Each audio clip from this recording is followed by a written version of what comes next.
Hello, guys. I am Pastor Terry Roberts, and this is Developing the Leader Within You 2.0. This is a great book. I challenge you to buy the book. There's also a workbook. You can get them on Amazon. There's all sorts of stuff available on this. It's kind of a good overview of Maxwell's teaching on leadership. We started on number one with the 5 levels of leadership, which I think is amazing. And then, like I said in the beginning, there is a book, The 21 Laws of Leadership, that actually integrates the 5 levels of leadership. In other words, it says in order to go from this to this, you put these laws of leadership into place. So there's lots of stuff out there. But this class is a good overview, and so we're getting a good big picture view of this. And then wherever you need to spend some time, you can go to the next level in that area. So tonight or today we're talking about problem solving. It's interesting. I looked up the Cambridge Dictionary definition of a problem, but I'll bet you know how to define a problem before I give you the definition. Because all of us have problems. We've had plenty of them. Problem is a situation, a person, or a thing that needs attention and needs to be dealt with or solved. It can be financial, it can be health, it can be a lot of different things. And I want to challenge you to say your leadership level is going to be based on how well you are able to solve problems. If you are afraid of problems and you run from problems and you try to avoid problems, you'll never make the progress that you need to make, because I think I said it before, like when a chicken is born, the chick pecks its way out of the egg. And when we see that, we want to go over and help and, crack the egg and help the chick out. But the truth is, the chick develops the strength to live by going through the exercise of pecking its way out of the egg. And so sometimes only problems are the things that strengthen us for the next level. You need problems. You need to go through problems. I don't usually in my mind think of problems as a blessing, but they are, because they help you get ready for the next level. The Bible actually says in James that you should consider it joy when you face problems, because you're going to get stronger by going through them. So that's very biblical as well, but you've seen it in your life. The biblical definition of prosperity is to succeed on the journey. And so Maxwell says this is the quickest way to gain leadership. Now, you don't think of it that way. You don't think that a problem is actually your friend, but it is what propels you to the next level. If you run from it, you don't grow. You only grow by going through the problem and solving the problem. People pay you based on your ability to solve problems. If you are a problem solver, you'll make more money. I mean, it's amazing what problem solving does for you once you get an attitude where you don't run from it, but you face it and beat it. I said you have to develop the right perspective on problems. The way you see problems really, really matters. Life is filled with problems. You know that. I mean, there's no person that's living on this planet that's problem free. If you look at people who've succeeded, they failed so many times on the way to their success. And again, prosperity is to succeed on the journey. The existence of a problem doesn't necessarily mean you did something wrong. Actually, it might mean you did something right. Just because you have a problem doesn't mean you made a mistake. It just means you can't quit where you are. Your value to your organization is directly tied to your ability to solve problems. If you can solve problems, you're more valuable to your organization. You're paid in proportion to your ability to solve problems. I tell the story of playing basketball and jamming my finger, and the bone was just all out of whack. It looked like an S. So I went to the doctor because I couldn't do anything about it. And I mean, this guy fixed me in 10 minutes. He knew exactly where to grab, what to twist. And then as I was leaving that urgent care center where they fixed my bone, they charged me, I don't know, $50, whatever it was. And I was thinking, you could have said $500 and I would have paid it, because I'm so happy that you knew how to solve my problem. I didn't mind paying you to solve my problem because you knew something I didn't know. You could do something for me that I desperately needed. You solved my problem. People don't mind paying people to solve problems, but you have to have the right attitude towards it. As a leader, you're always the one left with the toughest problems. That's why you're the leader. I think of Moses leading the Israelites in the desert, and Jethro's father-in-law says, here's what you need to do. Here's what you need to organize this, Moses, to deal with all these problems. Let the smaller problems come to all the people you've delegated to, and then you just handle the tough cases. So think about that. The higher up you go in leadership, the tougher the cases are that come to you. That's why you're the leader. I love Maxwell's quote from M. Scott Peck. Once we truly know that life is difficult, once we truly understand and accept it, then life is no longer difficult, because once it has been accepted, the fact that life is difficult no longer matters. In other words, we change our attitude. We say, sure, there's problems in life, but I can beat this. I've solved problems before. So you raise your strength quotient and you go through problems. Maxwell says most leaders are either entering a crisis, in the middle of a crisis, or just resolving a crisis. And so your attitude matters. And again, another biblical character is Joseph. His life was filled with problems, but he kept persevering. And so his problems were steps to the next level. So you can look at it this way. It's either something that you think is going to blow you away, or it's going to be something that you learn to beat, and you're going to be able to use this for your next step. The only way to go to the top in anything is to take the steps of problems.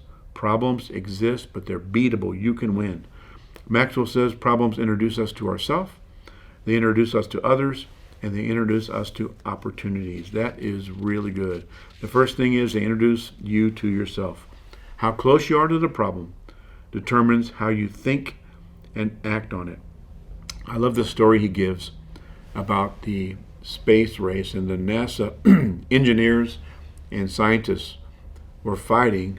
The scientists just wanted a perfect ship so they could just load it with equipment because they needed the equipment, whereas the engineers said, we cannot build a perfect ship. We're going to have to allow for some error. We're going to have to count on the fact that there are going to be some problems. You have to know that everything you do, there's going to be problems.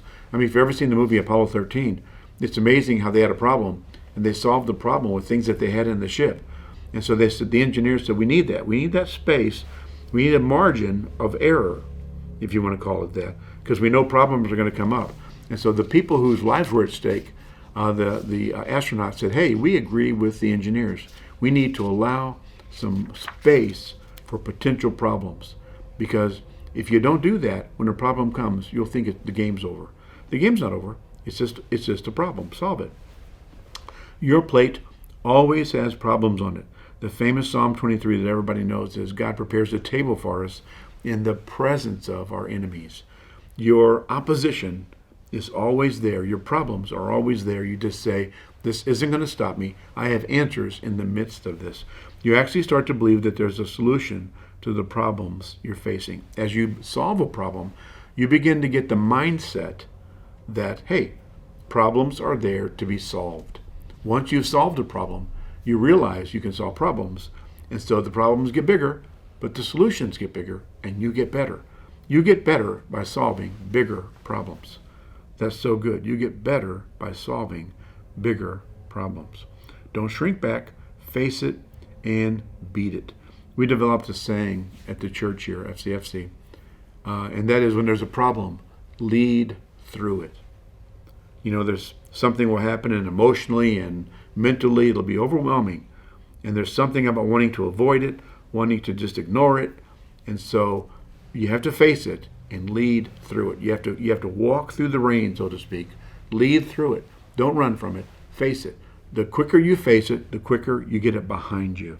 If you run from it, it's always going to keep popping up in front of you. Lead through it. Maxwell brings out what he calls mental agility. And that's an incredible principle. A leader has the ability to see two dimensions, you might say, two things at once, two puzzles. One is a short-term problem, but then you're always thinking, how does this affect the big picture? Here's the problem I'm facing today, but how does this relate to what we're doing in the future? And how does solving this problem relate to that? And what needs to be changed maybe in the big picture with this, because this problem keeps coming up. And so you're always juggling those two. He calls it mental agility. The short term, the immediate, and the long term. A real leader of an organization always has those two things in his mind. You're always asking the question, how does this affect the vision, the place we're going, the journey, the big picture? How does this problem today affect the overall picture? Your approach to problems will make you get better or will multiply your problems. Real leadership is defined by how you respond to problems. You get to know yourself. You get to know maybe there's a cowardly part of you, maybe there's a fear part of you. You get to know what you need to work on so that you can face problems better. Now think of all the people who faced, some would say insurmountable problems. I love the place in the book where he talks about all the different people. You can read it in the book for yourself. But Winston Churchill, people say, until World War II happened, Winston Churchill was just another politician. The problem is what caused him his greatness to come out. Think about that. Life is filled with people who faced problems, and if it wasn't for those problems, you would never know who they are. Their greatness was released, so to speak, by the problems and the size of the problems they faced and beat. You just never know. I actually was listening to something the other day about Harry Truman. Harry Truman was the president from Missouri, and he was pretty much bankrupt just before he was 40. His life had not really gone the way he wanted it to go, but he just kept going. He just kept going. He wouldn't quit. Suddenly, he's in government. Next thing you know, he's vice president. Next thing you know, he's president. Next thing you know, he's significant in seeing Israel established as a nation. So many things came out of him later than life, but it was determined by his problems. His greatness was never released until he faced gigantic problems in his life. Isn't that great? Second thing is problems introduce you to others. You get to see who somebody really is by how they handle adversity. When people are squeezed, they show their true colors. I think it's interesting. He said, Maxwell says, some people make problems worse. I like to say, some people are drama kings or drama queens. That is, maybe somebody runs them off the road on the way to their work, and all day long they magnify that. And by the end of the day, you would think it would be a 50-car pileup because they're just making it into some drama. They take something little and they magnify it. They're a drama king or queen. So some people make problems worse. Maxwell says everybody comes to a problem with two buckets. One is water and one is gasoline. You can pour water on it and put the problem out and deal with it, sometimes even without other people knowing, or you can pour gas on it and make it bigger than life. So you can magnify the problem or you can minimize the problem based on your attitude towards it. So do not be a drama king or queen. It's interesting. There's a great book called Who's Got the Monkey? We actually got a monkey at work where we put a little t-shirt on and said, basically, who's got the monkey? So I remember one time somebody came to my office and handed me an assignment. I said, you need to go do this and so. So they went off and got all sorts of information, and they walked into my office with all this information and said, I need you to process all of this for me and then tell me what I should do. And as they walked out of the office, I said, wait, they just delegated a job to me. I'm supposed to be directing them, and they just gave me an assignment. And so I learned to deal with that and say, no, you just brought me the monkey. You made my problem bigger. I'm going to give the monkey back to you. This is your situation to go solve. After you've dealt with the monkey, after you fix this monkey, come back and tell me what you did. And so I had to learn that the hard way, and I'm still learning a lot of things the hard way.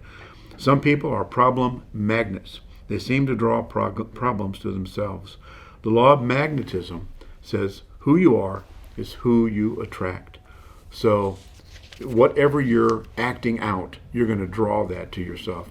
Some people go up when they see the problem, and some people get better. They do better and go better. Some people go down. It becomes a way to get better and do better, and that's my perspective of God. Everything he touches turns to better. Romans 8:28, all things work together for good. Problems can be a defining moment that is a step to the next level in your life.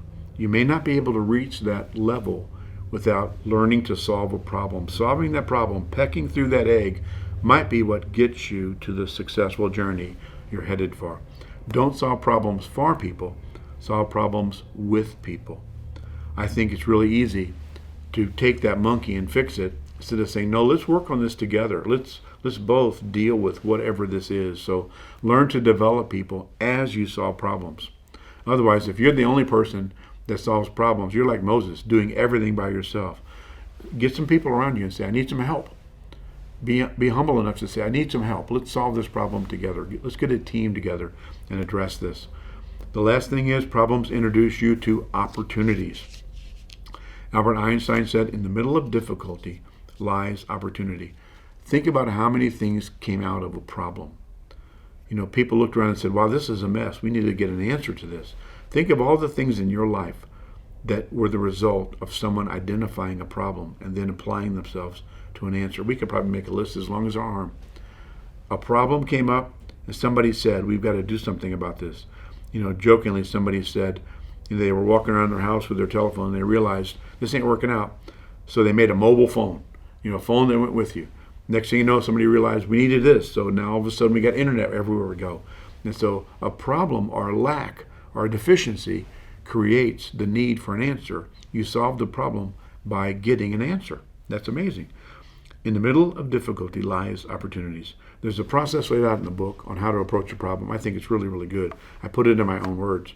Number one is recognize the problem. If you learn to anticipate problems, you're not surprised. Recognize the problem. Anticipate. Just like I said, leave some margin for problems. This is going to be an issue. I need to leave some room for this. Second thing is get a clear picture of the problem. Max De Pree said the first responsibility of a leader is to define reality. Define reality. It's so important that we are honest about what the problem is. Before we begin to approach the answer, we need to clearly identify what is the problem really. What is the reality here? Is that the problem, or is there another problem that's really the problem? Define reality. What is the problem here? What is not happening, and what needs to change really to solve this problem? Third thing is ask questions. Get other people to help you. This is where developing a team comes in. He says, who knows the most about this? Who knows what I need to know? Who knows something that they can tell me? It's amazing how many people can help you if you'll ask them. Who wants to deal with this problem? Who's maybe drawn to this thing? They say, I like stuff like this. Who needs to buy into this and who needs to be convinced? And do I have the trust to face this? We talked about that, having enough change for a change. What questions do I need to ask myself? Is this problem clearly identified? And do I have the right people helping me solve this problem? The next thing is get other people involved. Don't try to solve most problems alone. He says create a speak-up environment. Create a speak-up environment where the culture allows for people to say, I disagree with that because. I remember when a president, I forget who it was, said, when we're in the Oval Office and you're my advisors, you can tell me anything. You can argue, you can disagree. Let's beat it through the bushes. But once we leave this office, we made this decision together. So there's a place where there's a speak-up environment where people say, I need to tell you, that's not the right deal. It's amazing if people don't feel comfortable, they'll just swallow stuff and push it down and then start resenting. Get multiple solutions because change is probable. Get an action plan. Don't overanalyze or you'll get the paralysis of analysis. You can't figure out everything ahead of time. You just got to go for it. What is the opportunity in this problem and what is the lesson? It might be that solving this problem is a springboard into a future business or a future ministry. How can I capitalize on this problem? How can I make the most of this problem? I'm going to read you something that's very interesting. You're put here by God to solve problems. You are a problem solver. Mechanics solve car problems. Dentists solve tooth problems. Lawyers solve legal problems. Think about how your identity is tied with which problems you can solve. Embrace this. You're a problem solver. You are a problem solver. Which problems are you supposed to solve? That's your identity. That's who you are. Without World War II, Winston Churchill would be just another British politician. What grieves you shows you which problems you're called to solve. What bugs you the most? What grieves you aims you at the problems that you need to put your perspective on. Without the slavery and oppression of the Israelites, Moses would have stayed in the wilderness. But he had God's heart for the people, and he saw the problem needed to be solved. How can we solve this? I'm going to have to confront Moses. We're going to have to take, Pharaoh. We have to take this group of people through the wilderness. They did it. They didn't know how they were going to do it, but they did it. You don't know in advance how you're going to do it, but you've just got to start. Embrace difficulty and problems because it releases something from the Creator in you that the world needs. God bless you guys.